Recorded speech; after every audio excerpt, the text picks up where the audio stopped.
All right, here we go. Good morning, everybody. We're starting this a little bit early, in Mm, between a couple of trips. Duane and I took an industry trip the other day. There was a big convention for the note investing industry, so we went to that. We're going to talk about that today, and I'm heading out to another one.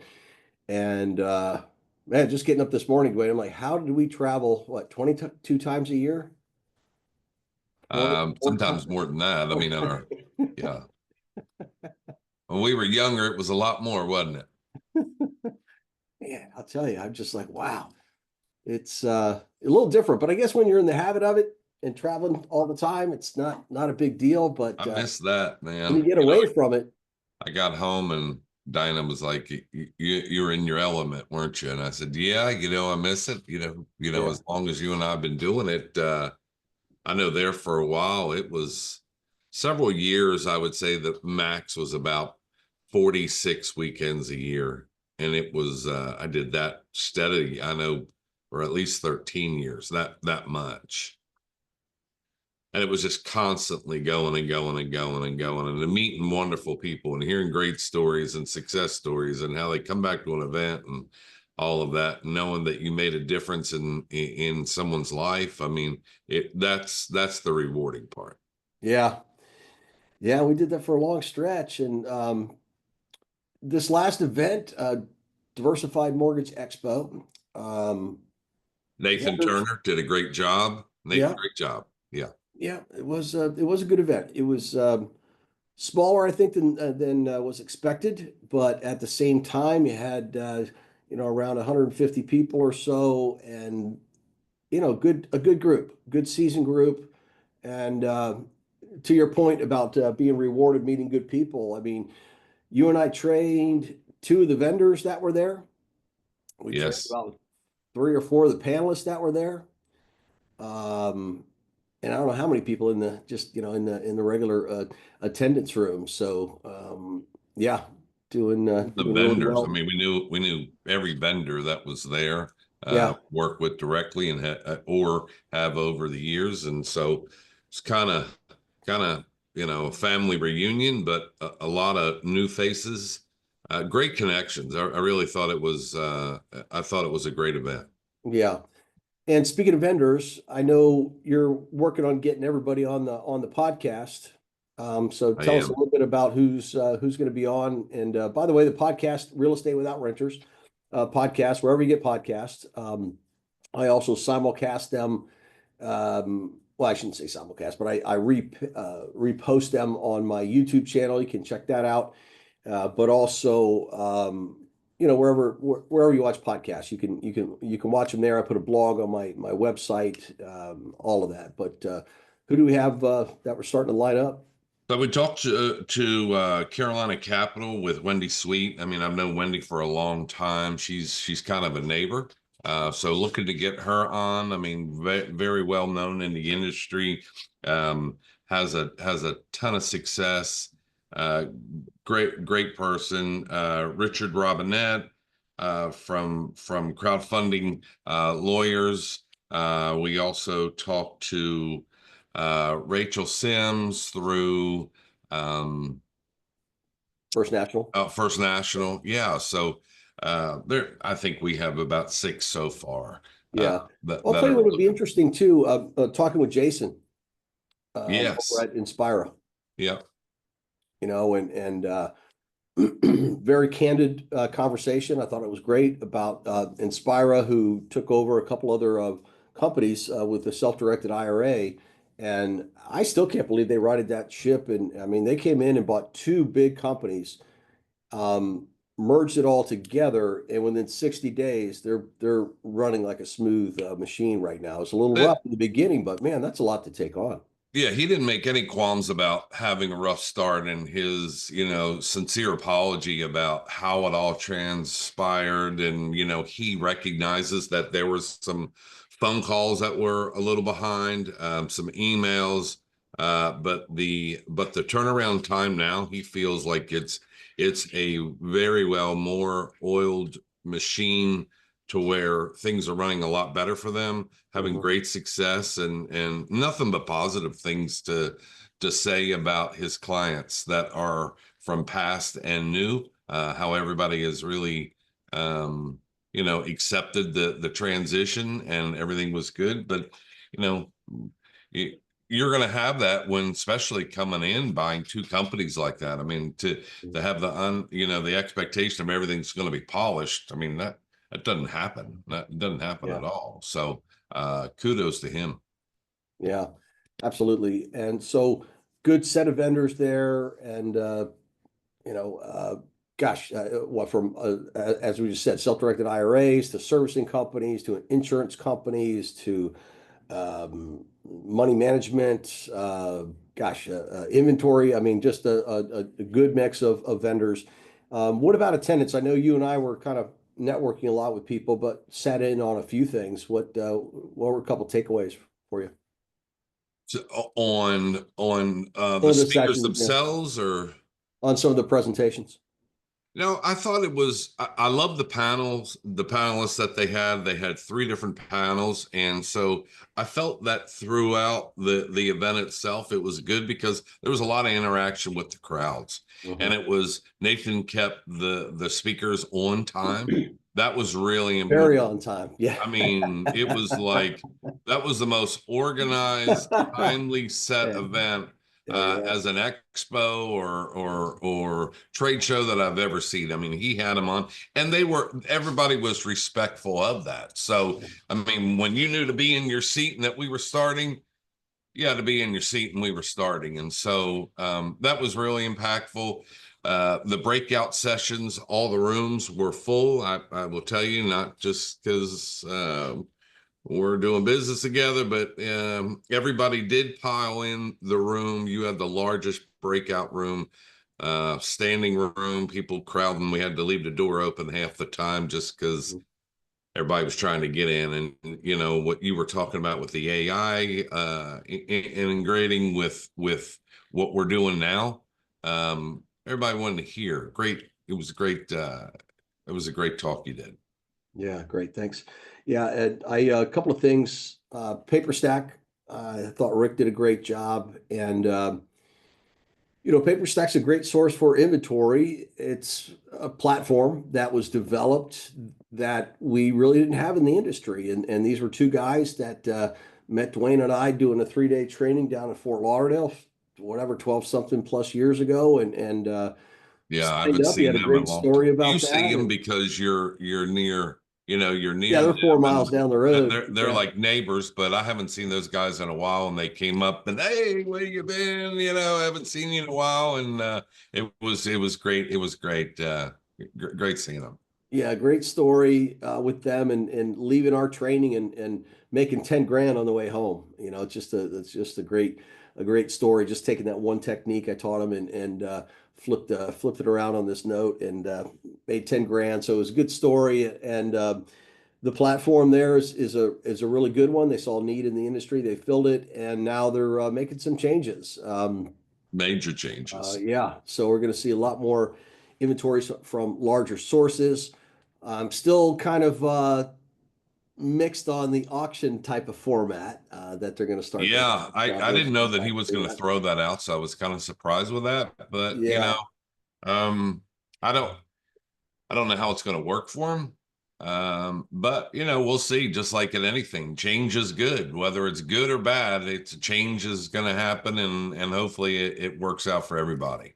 Well, I like pricing or make an offer better personally, but I understand it because what happens is when you take this big fund, they've got 100 notes that they need to sell.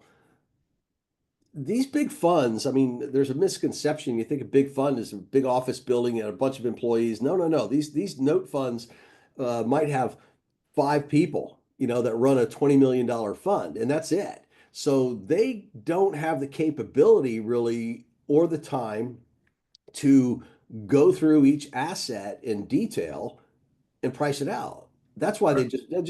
what they would rather do is take all of this and go, let's throw it out to the open market and let's see what happens. Let's see what the prices are and see if it works for us. And that's why you have to have that kind of format because they're not going through it. And you know, the way I coach, the way I teach, we do want to scrutinize every deal, right? We want to know more about that note than the note seller does. And that keeps you safe, that keeps you with low risk and high returns. But when you're coming from the world of a fund, you have to buy in packages, you have to buy in bulk, and they just don't have the ability to go through each one of those and provide it. And that's the same reason why when you do a bidding system, you don't get to see the documents either. You basically go, all right, we're going to buy this subject to me going through the paperwork, me evaluating the collateral, and running the numbers again. So it's still subject to the full due diligence, and so it's a little bit of a cumbersome approach, but that's been an industry standard, and it's something that you learn and adapt to. But that'll be interesting. But on the plus side, it's going to mean that there's more inventory. Well, not only that, but yes, but that in lies why people need to be more sharp at understanding the business. I mean, if you don't know what you're looking at or how to price out a deal and what is the real value of the deal, then you could really price yourself out and potentially not get the deal itself. So I think the training overall is definitely going to polish someone to where they can make a better educated decision on what they should pay for that particular deal.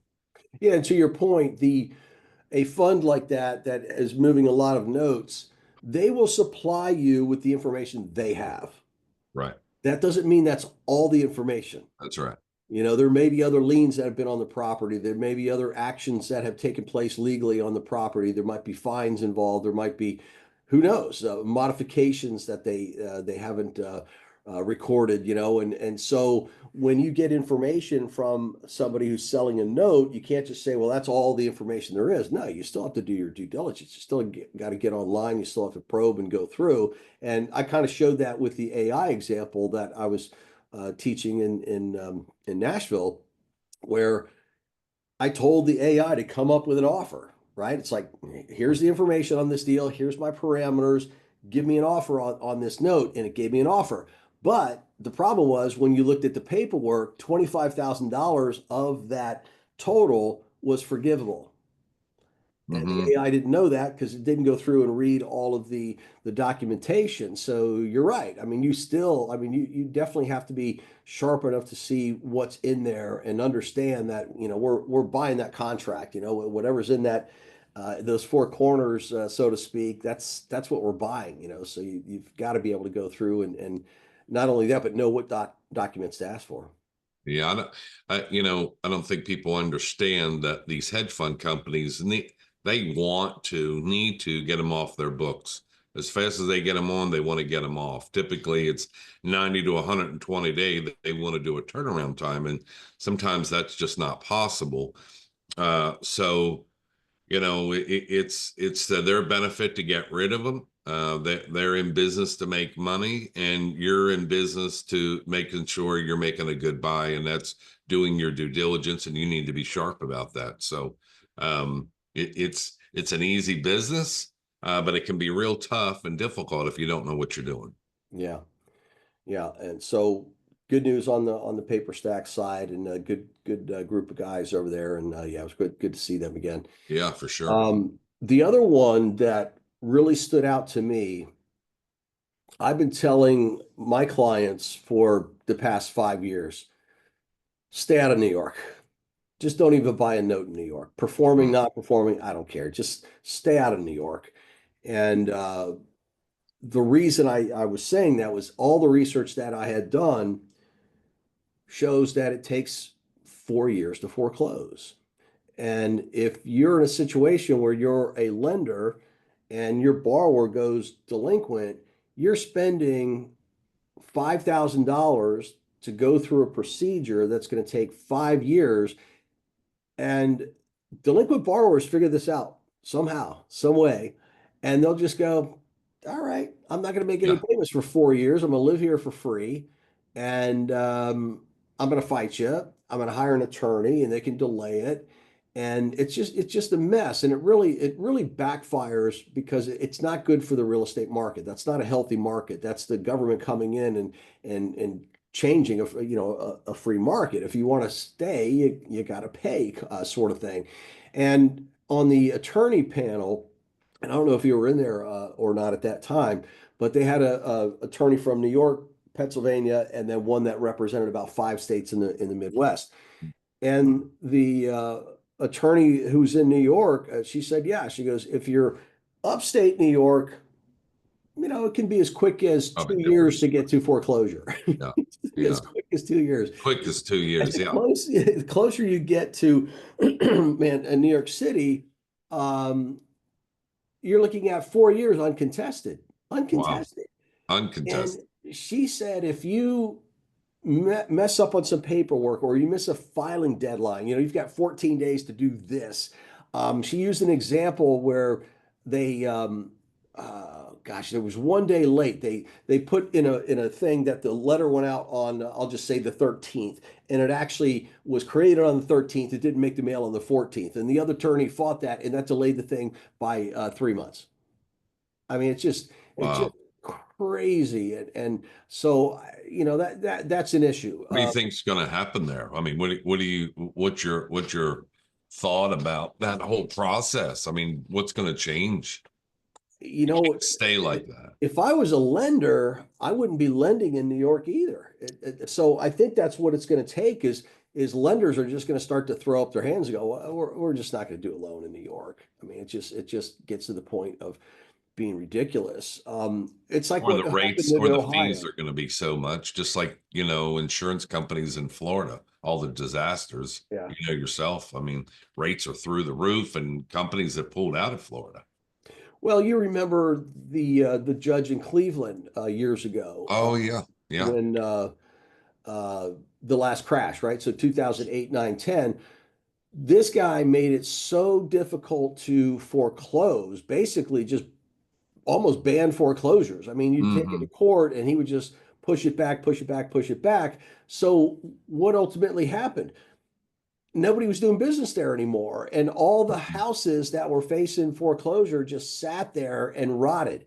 And it was just a disservice to the whole Cleveland area. I mean, it was Yeah. really, really a bad decision that he made, and it was overstepping the rules and regulations. The best thing that happened were states that got it done quickly, where they said, "Look, you either pay or you do a modification, or it's time to move on." And those states did well, and the real estate recovered a lot quicker.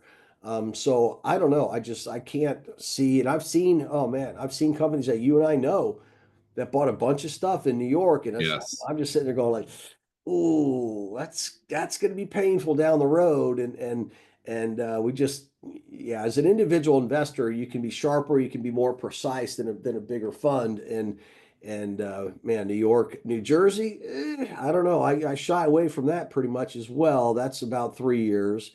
Illinois is fine. It's just Chicago area, Cook County is just a nightmare because again, you've got these judicial branches there that just overreact, not only for us as note investors, but for landlords and everything else. You try to do an eviction in the Chicago area, and it just takes you 2, 3 years. The people stay there for free, and it's just Yeah. it's very frustrating and it's very discouraging to investors. So that was an interesting panel. To me as well. Um, it was nice to hear from another panel, which was on new investors, or rephrase it, investors who have been in the business for less than 2 years. And of course, Yes. we had one of my students on there, Alvin, and who's done He's not past, new. He's bought ton of deals, so I wouldn't consider him new well, two to the years. That industry, was the but that he was the has bought, panel. yeah, but he Yeah, he has bought a lot. Yeah. yeah, over 20 notes or Yeah, something like yeah. that in a couple 22, of years, 24 and notes. yeah, and so it was great to have him on the panel and hear some of the other new investors and what they brought up, which was I thought was a good question by David, who ran that panel. I think the second question in, he said, "How did you overcome the fear? How did you overcome the fear of buying a note?" And Alvin, of course, was the first one to answer, and he said, "Well." I had a mentor, Kevin, Yeah. over there, you know, he's like that Yeah. guy. Yeah. That's the Mhm. reason I overcame that. And that's a powerful message because you and I have seen over the years, I don't know how many people that will attend events like that. They're there all the time. I think we were talking with Melissa at Allied, and she's just like, it's amazing how many people you run into at these events, and they're still haven't done a deal yet. Yeah. I tell everybody whether you're going to do our training, or somebody else's, you have to find what fits for you. First of all, that's going to give you what you need. And what is that? I can tell you 30 years of being in the business on the sales side of it, everybody that I've sat with says, can you hold me by the hand and walk me through the deals? Can you hold me by the hand and walk me through the deals? And so that is number one pain point for everybody that has never bought a note before or has bought a note and it went bad. And they really wanted to have another set of eyes that can help guide them through that path. And so, um, you know, again, if you don't do training with us, do training with somebody that's going to give you what you need, what your style is, what you feel like you're going to get out of it, and make sure it's that guy. So many, as we know, that are in the industry that they may speak that from the front of the stage, but once you get back, is that really the person that is going to train you in their system? And Yeah. so making sure that there is a system again that aligns with what you're doing. But if you're have $20,000 and you say, oh gosh, it's my last $20,000, what am I going to do? I don't want to make a mistake. Do yourself a favor and get training from somebody. Yeah. And that you have to. Yeah.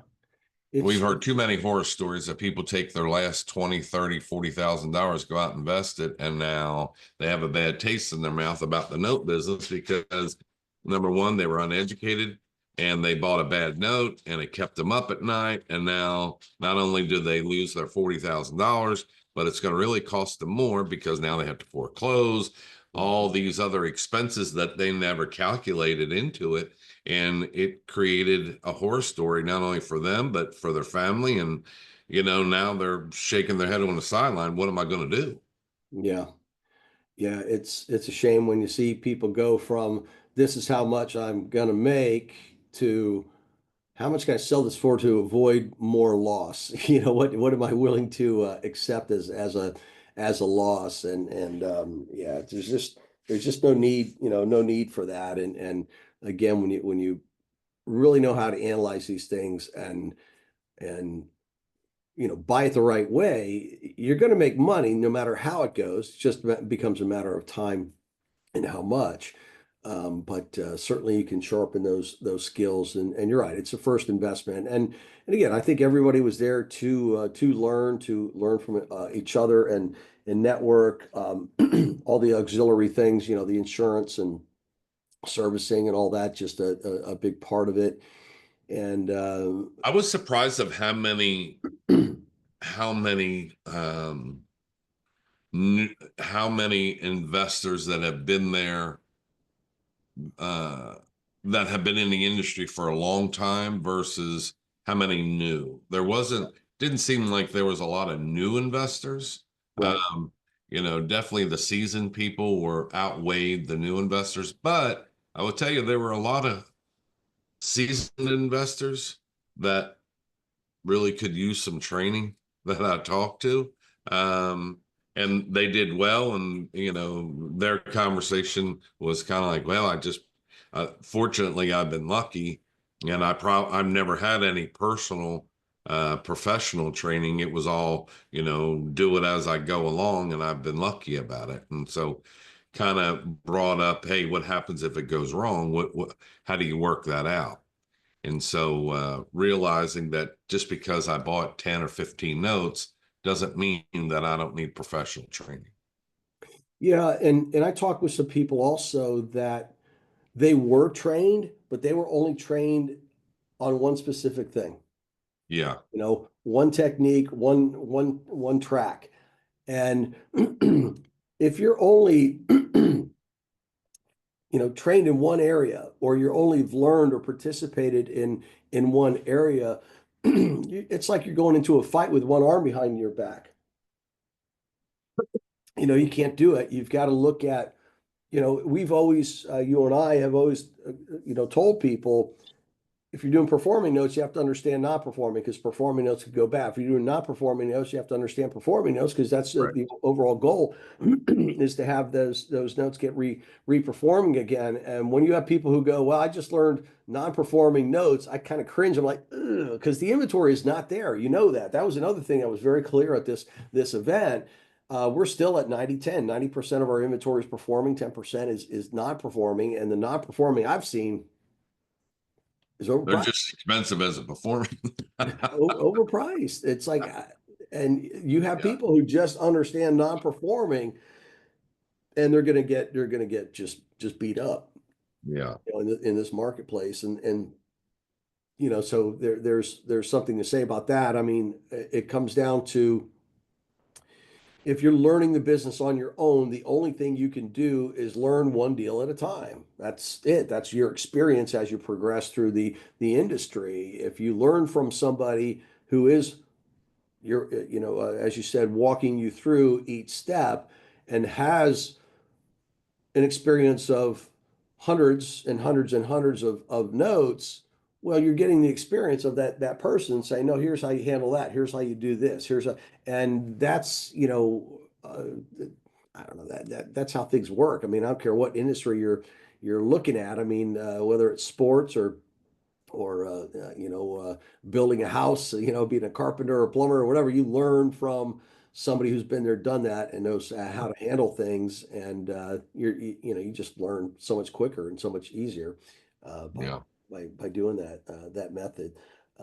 So yeah, overall, I thought it was a really good event. I think we'll go again next year. Yeah.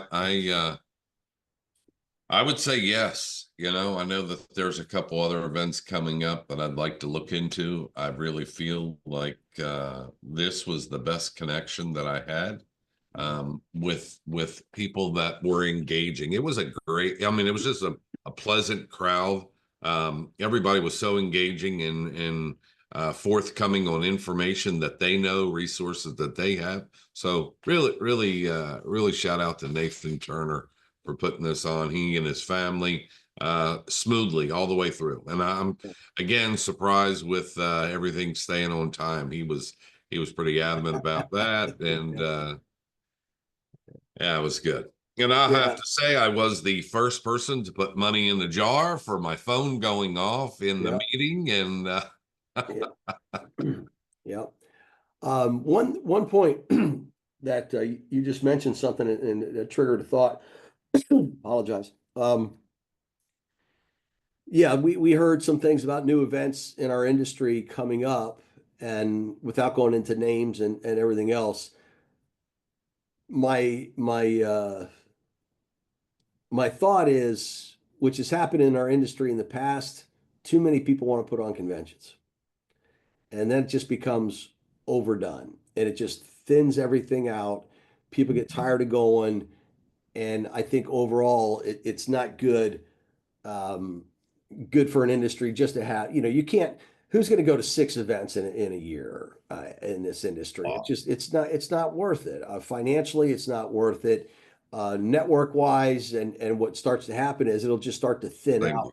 out everything, and you'll have less sponsors and less people at events. And so it's going to be interesting to see what happens over this year. But that's one thing I just really don't want to see again. It just thins it out too much. Now, there's also other events that have been around that are just the same old format, the same old thing, which I think people get tired of. So yeah, could somebody new come in with a little bit different format and a little different thing and replace some of the other events? That's a possibility, and that I'm okay with. But if we just keep stacking on more events, I don't think that's going to go well. Yeah, just to do an event to do an event. Talk with Nathan. You and I both know in the industry, it's not a big money maker like everybody thinks. Hey, I'll put on this event and I'll make tons of money. Mm, that's not the case. Mhm. It's expensive to put on an event. Yeah, it sure is. So we'll keep an eye on that. But let's see. That was about my biggest takeaway there, and all of those things. I can't think of something um, I left out. I'm missing anything? I know the insurance was there, but insurance is good. We've got new policies. There was some concern on the attorney panel. Somebody brought up contract for deeds. A lot of misconceptions about contract for deeds. They're illegal. You can't do it. It was like, no, no, no. They're legal in every state. It's just, are they enforceable in every state? Not every state has a contract for deed law. So if it doesn't, you might have to default back to a foreclosure. But the insurance company was there. I didn't get a chance to meet with Beth, but she ended up coming late the second day, and they fixed that policy. They have insurance policies now that cover when you own a contract for deed. You, as the lender, are on the title of the property until you're paid in full. So you Mm, do take on some additional liability because if somebody gets hurt on that property, who are they going to sue? Well, your contract might say the owner was responsible for the insurance and the borrower of the money. They're responsible for all of that, says it in the contract, but the reality is you are the owner of the property of record, and that brings on liability. And too many people in our industry were taught incorrectly, myself included. For years, you just need force place insurance, and force place insurance. She told me, I don't know, 3, 4 years ago. She goes, mm-mm. She goes, if somebody gets hurt, look, I don't care what your contract says. The insurance company is going to sue who owns the property. They're going to go after the money. And when you look at every lawsuit, what's it about? It's like, well, you sue where the money is. And she said you have to have some kind of liability. So they have an insurance policy for that now, which is a positive thing. And so that was good. And yeah, just really well rounded. So that's that's all I got for you today. yeah, I don't have anything else. I Yeah. just great connections. I've been on the phone since I've gotten back. What's today? Wednesday. I've had conversation with so many people reaching out, people sending messages. Hey, let's connect. So it was profitable for us in regards to spreading the message and people recognizing real estate without renters. And kudos to you for the breakout session. I know it was a little bit different, us getting into AI. I know that you've been using it way more than I have, especially building out. And I think you're creating a book or a training on that, which is awesome. I try and use it what I find, and I tell everybody AI is good if you know the business that you're in or the questions that you're asking. So if you have Mhm. somebody at a high level and somebody at a low level asking the same question, the person that's at a high level of knowing what they know is going to get a different result versus someone that doesn't know as much. And some people I talked to said, AI doesn't work that good. Well, I can tell you, and you can contest to this, AI works wonderfully. Not for everything, but for the majority of what you know about a certain subject, works great. Yeah.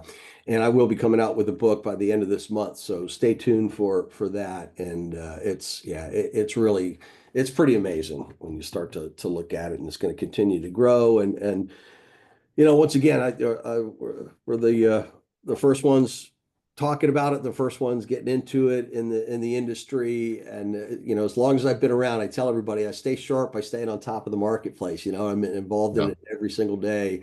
And AI, I think, was just yet another proof that we're the leading edge of things that are going on in the business. So reach out to us, everybody, if you'd like. You can click on the links and that sort of thing and schedule a phone call with us. Go to learn.kevinshortell.com to learn more about the programs that we offer.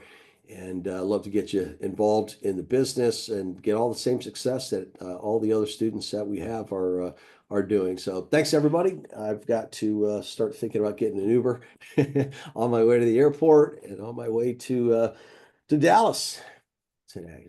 So, Is that Dallas? I thought you were going to Houston. No, yeah, I kept saying Houston. It's Dallas, actually. Yeah. I got you. Also, if they We'll see if go we can head and over to the. I'll see if I can get over to the Heart Eight. Hard Eight this weekend, that'd A be little Heart awesome. Eight barbecue. Yeah, yeah, that'd be awesome. Yeah, I'm a little far away from that, but we'll see. All right, my friend. See you later. Thanks I'll talk to everybody you for soon. listening. Take safe Talk to you soon. travels. Goodbye. Mhm.